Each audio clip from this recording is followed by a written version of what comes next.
ஆரம்பிக்க நினைச்சேன்னா இன்னைக்கு அதுக்கான மேன் பவரை வந்து வித்தின் கப்பல் ஆஃப் வீக்ல வந்து நான் அரேஞ்ச் பண்ண முடியும் அப்படிங்கிற கான்ஃபிடென்ட் இருக்குது. அதுக்கு காரணம் வந்து லேபர் வந்து என் கூட 20 வருஷமா யாரெல்லாம் டிராவல் பண்ணாங்களோ அவங்க இன்னைக்கும் என் கூட இருக்காங்க அப்படிங்கிறத ரீசன்.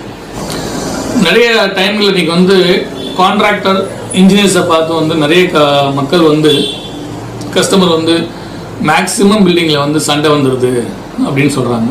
இது உண்மை. அதாவது 99% வந்து பில்டிங் கட்டும் போது உள்ள ஒரு ஸ்மூத் நம்முடைய ரிலேஷன்ஷிப் வந்து முடியும் போது இருக்கிறது இல்லை. ஸோ இதில் வந்து நான் வந்து என்னை ஒரு ப்ரௌடாக கூட சொல்லுவேன். நிறைய இடங்கள்ல நாங்கள் வந்து விட்டு கொடுத்துட்டு வந்திருக்கோம். அதாவது எல்லா இடத்துலையும் சொல்ல முடியாது, ஒரு 95% வந்து நான் பரவாயில்ல சரி போட்டும் அப்படின்னு விட்டு கொடுத்து வந்துடும். இதில் என்னென்னா 2 சைடுமே வந்து நிறைய எதிர்பார்ப்புகள். அதாவது ஒரு பில்டிங் வந்து கான்ட்ராக்ட் ஒருத்தர் கொடுத்துட்டோம்னு சொன்னால் அது என்ன ஸ்பெசிஃபிகேஷன் இருக்குதோ அந்த இது இருக்குதான்னு பாருங்கள். உதாரணத்துக்கு எங்கெல்லாம் வந்து ஒரு கஸ்டமர் வந்து ஒரு கான்ட்ராக்டோட ஒரு பிரச்சனை